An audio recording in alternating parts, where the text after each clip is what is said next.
صل على محمد وآل محمد. اللهم صل على محمد وآل محمد. اللهم صل على محمد وآل محمد. بسم الله الرحمن الرحيم والحمد لله رب العالمين أحمده وأستعينه وأستغفره وأتوكل عليه وأصلي وأسلم على حبيبه الرسول الأعظم سيدنا محمد المصطفى. اللهم صل على محمد وآل محمد وآله الطاهرين سيما علي أمير المؤمنين وحبيبته الزهراء والحسن والحسين سيدي شباب أهل الجنة وعلي بن الحسين ومحمد بن علي وجعفر بن محمد الصادق وموسى بن جعفر الكاظم وعلي بن موسى الرضا ومحمد بن علي الجواد وعلي بن محمد الهادي وحسن بن علي الزكي العسكري وحجة بن الحسن القائم المهدي. اللهم صل على محمد وآل محمد Salavatullahi aleyhim ecma'in. Usikum ve nefsi bitəqvallah. İlk öncə özümü və sonra əziz qardaşları ilahi təqvaya dəvət edirəm. Cümə namazları kimi əhəmiyyətli bir ibadi, siyasi bir əməldə ən önəmli məsələlərdən biri həm danışanın özünü, həm də başqalarını təqvaya dəvət etməsidir. Və bu məsələnin əhəmiyyətini bildirir. Yəni, hər xütbədə, hər cümə günü biz bunu xatırlatmalıyıq həm özümüzə, həm başqalarına ki, ilahi təqvaya riayət edək. Təqvanın haqqı var, kamilliyi var. Quran-ı Kərim buyurur ki, vəttəqullah həqqə tuqatihi. O təqvanın kamil həddinə çalışın, riayət edəsiniz. Hər bir kəs öz həddində adi insanlara uyğun olaraq o təqvanın kamalına çata bilər. Və bu kamal bütün dini məsələlərdə ilahi hədləri qorumaqdır. İnsan dinin yalnız bir hissəsi, könlünə yatan hissəsi nə əməl edib digər hissələrə deyil, bütün sahələrə əməl etməklə bu kamil təqvaya çata bilər. Bundan bir mərhələ aşağı düşəndə Quran-ı Kərim buyurur ki, bacardığınız qədər təqvaya sahib olun. Kim nə qədər bacarır, təqva yolunda çalışsın. Təqva insanın hər bir şəxsin, xüsusilə hər bir müntəzirin, həqiqi İmam Zaman salamü aleyhi gözləyənin əsas hədəflərindən olmalıdır ki, bacardığı qədər təqvalı olsun. Allah inşallah hər birimizi təqvalılardan qərar versin inşallah. Münasibətlərdən ki, bu yaxında ikinci il dönümü idi, mübarək bir hadisə idi. Qısa olaraq 7 oktyabr Əqsa tufanı hadisəsinə işarə eləmək istəyirəm. Bir dənə əməliyyat idi. Həmas qrupu tərəfindən Siyonist İsrailə qarşı keçirildi 7 oktyabr 2023-cü ildə. Və Qəzzə sərhədində bu hadisə baş verdi. Qəzzə zolağında ilk olaraq raket hücumları ilə, sonra quru sərhədlərlə hərbiçilərə qarşı başlanılan bu müharibə sonradan Siyonistlərin ləyaqətsizliyi və şərəfsizliyindən dinc əhalinin qırılmasından davam elədi. Özləri öz bəyanatlarında qeyd elədilər ki,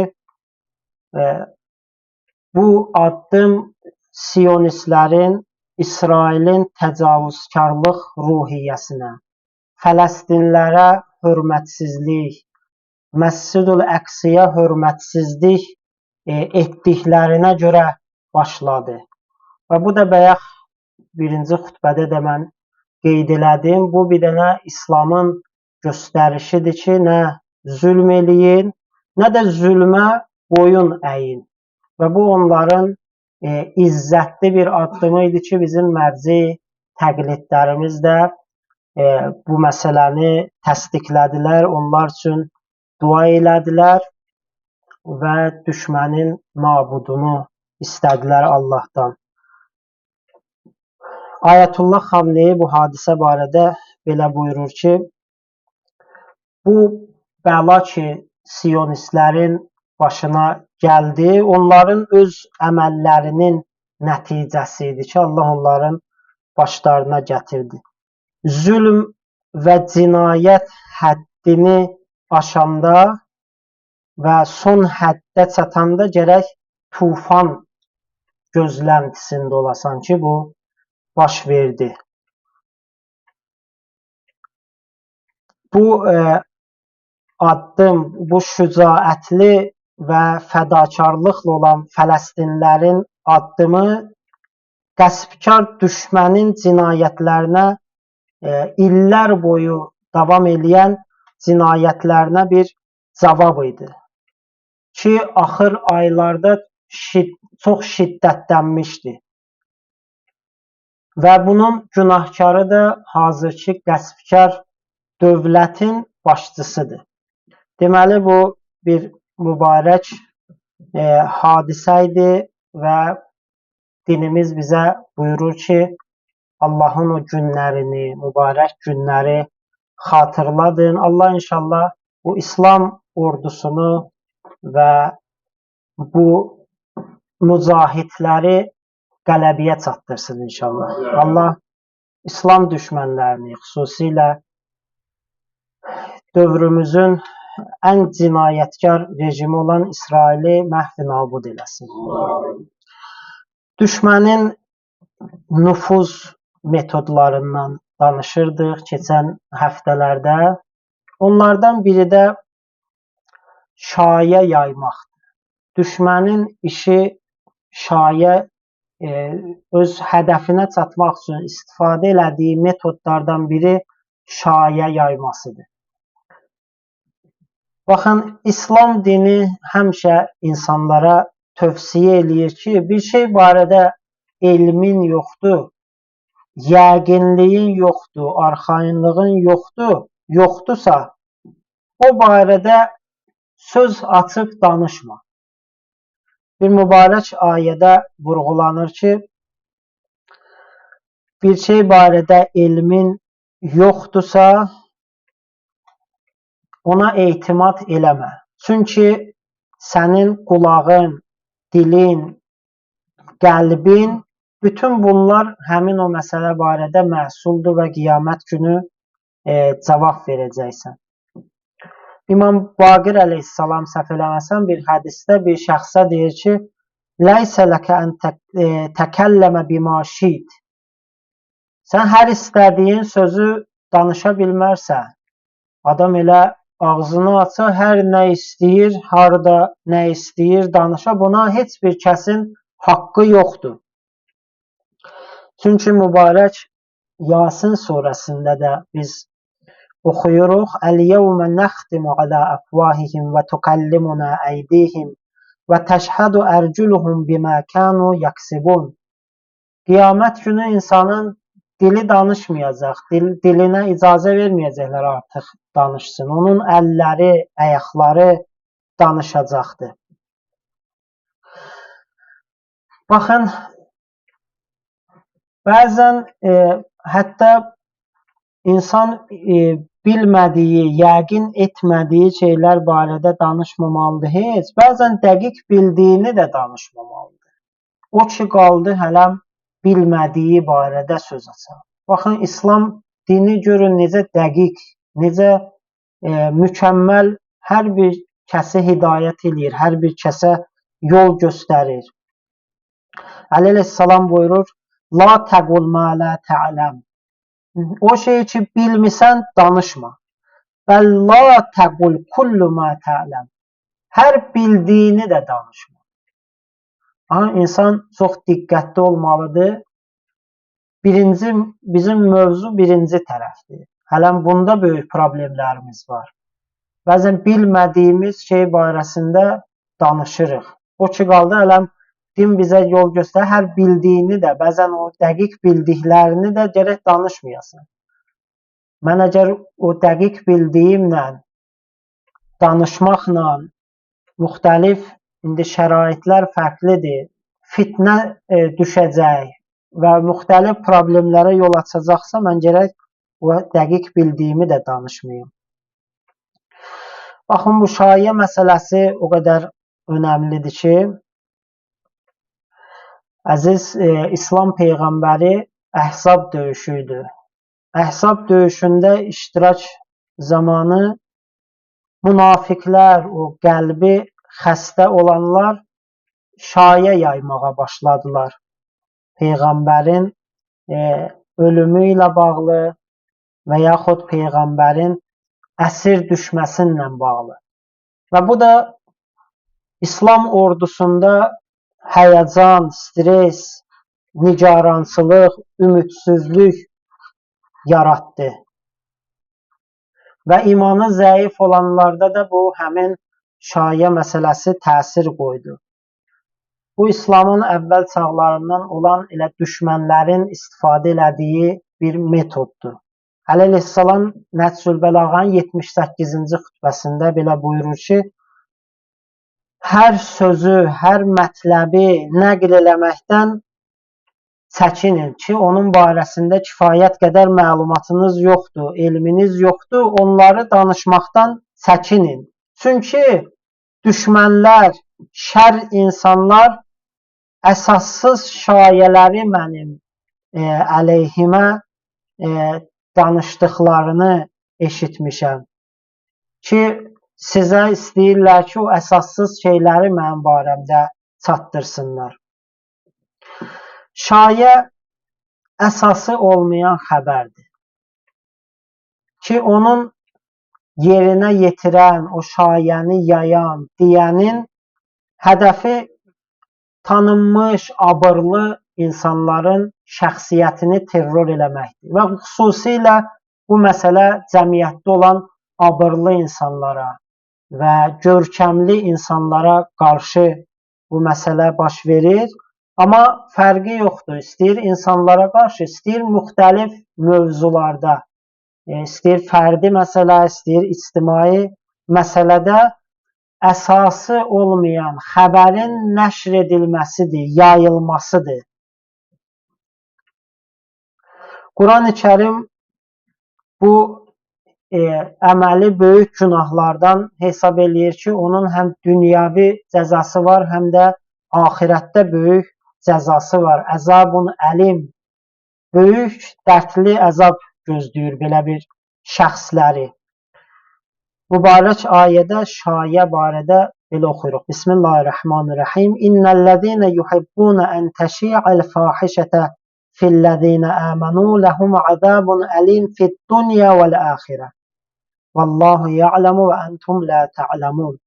O şəxslər ki, pis işlərin, pis sözlərin şayiə olmasında yayılmasını sevirlər, iman gətirənlər barəsində onları ağır və dərdli əzab gözləyir, həm dünyada və həm axirətdə. Allah bilir, siz isə bilmirsiniz.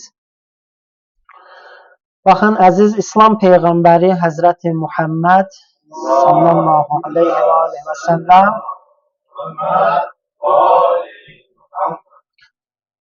buyurur ki, bir adam bir pis işi eşitsə, bunlar çox önəmlidir. Bu məsələlərə həm diqqət eləyək, diqqətlə qulaq asaq, başa düşək, həm də ki, əməl eləməyə çalışaq.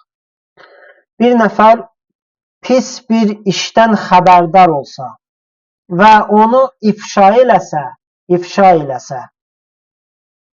sanki o işi görən kimidir ki, o işi elə bil o yerinə yetirir. Və hər kim yaxşı bir işi, gözəl bir işi, layiqli bir işdən xəbərdar olsa və onu cəmiyyət arasında yaysa, sanki o yaxşı işi yerinə yetiribdir. Baxın, bu bir növ o pis işin yayılmasına yardım. İnsan pis işdən xəbərdar olur. Bəzən bu pis işi yaymaq məqsədindən başqalarına məlumat verir. Elə o işə mürtəkib olmuyor, amma sanki o işi görən kimidir. İnsan xeyir işləri, cəmiyyətdə olan o xeyir işlərdən başqalarını məlumatlandırmalıdır. Bəzən insan diqqətsiz olur, özünün də xəbəri olmadan o pis işləri yaymağa başlayır.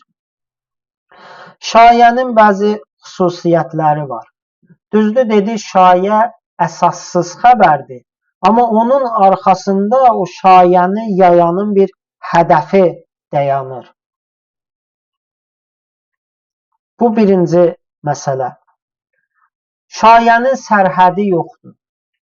Baxın, bir dənə oxdur hər bir kəsə tərəf atıla bilər. Çox təhlükəli bir məsələdir. Danışığımın sonunda şayənin qarşısında vəzifəmiz nədir, onu qeyd edəcəm. Baxın, mən bir nümunə çəkdim. Əziz İslam Peyğəmbərinə qarşı da bu iş görülübdür. İmam Əli əleyhissalama qarşı bu iş görülüb. Sərhədi olmayan bir oxdur şayə. Əlbəttə, şayənin ömrü azdır və belə deyil ki, uzun müddət davam eləsin. Günəş qeyd ediblər, uzun müddət qalmır buludlar arxasında. Şayə də belədir. Şayənin ömrü uzun olmaz. Şayə, baxın, şayə sadə insanları, qəlbi xəstə olan insanları aldadır. Məsələdə diqqətli olmalıyıq. Sadə insanlar bu məsələnin qurbanına çevrilirlər.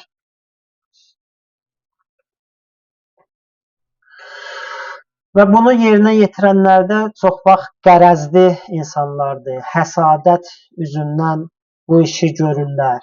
Eyibli və qəlbləri xəstə olan insanlardır ki, adətən şayə yaymaqla məşğul olurlar. Bəzən bunun siyasi bir hədəfi olur. Hər hansı bir dövlət səviyyəsində şayə yayılır ki, bəzi dövlətlər o mundar hədəflərinə çatsınlar. Bəzən əxlaqi problemdən qaynaqlanır və həsud insanların, pis xasiyyətli insanlardan, onların həqir xasiyyətindən qaynaqlanır və bəzən də intiqam almaq ruhiyyəsindən qaynaqlanır bu şayə yaymaq. Amma vəzifəmiz nədir? Vəzifəmiz bunun müqabilində insan hər sözə gərək sözün əvvəlində qeyd elədim. Hər sözə sadəliklə inanmasın. Hər paylaşılan statusa sadəliklə inanmasın. İnanmaq bir qırağa, bəzən bir araşdırmadan, bir arxain olmadan başlayırıq onu yaymağa. Bu çox vaxtı düşmənin işidir. Mən nümunələri qeyd eləmirəm. Diqqət edin, bu meyarlardır, dinimizin bizə verdiyi meyardır. Bununla mən nümunələri çoxdur. Amma bunun meyarını öyrənsək, biz özümüz şayə ilə həqiqi sözləri ayırd eləyə bilərik. Və xüsusilə fasiq xəbər gətirəndə Quran bizə göstəriş verir ki, həmin o gətirdiyi xəbəri araşdırın. Çünki arxasında bu kimi hədəfləri olur onların. Əsas vəzifəmiz budur. Hətta bəzən dəlil tələb eləməliyik. Bir adam bir şeyə biz inanmaq üçün sadəliklə inanmamalıyıq. Hər hansı bir insan ilahi bir iş görür, şeytanın və şeytan sifət insanların xasiyyəti, xüsusiyyəti və hədəfi budur ki, həmin xeyir işdən onu saxlasınlar. Müxtəlif töhmətlərlə, müxtəlif şayələrlə başlayırlar həmin şəxsin şəxsiyyətini terror eləməyə. Sadə insan və sadəlöv insan o şəxslərdir ki, elə dərhal hər hansı bir məsələyə tez inansın. Şayənin qarşısını almağın ən yaxşı yolu budur. İnsan tez inanmasın hər şeyə. Bəzən hətta dəlil istəsin, bir şeyin dəlilini istəsin. Bayaq qeyd elədim, bir insanın düz niyyəti olsa, o şeyin yayılmasını istəməz. Bir adam gərək bu yerdə dayansın, düşünsün ki, bunun nəsə ayrı bir məqsədi, ya onun özü də sadəlövdür. Onun bunun ağzına, şayəni baxın, bir nəfər çıxardır şayəni. Amma onu ağızdan ağıza sadə insanlar yayırlar. O sadəlöv insanlar kömək eləyir bu şayənin yayılmasında. İstəyir adi halda bəzi bizim aramızda olanların barəsində nəsə bir söz deyə bilərlər. İslamın görkəmli şəxsləri barəsində bu şayələr, bu elə bir məsələdir ki, hal-hazırda insan sosial şəbəkələrdə müşahidə edir. Düşmənin işi və düşmənçilikdir. Bu oxları atır.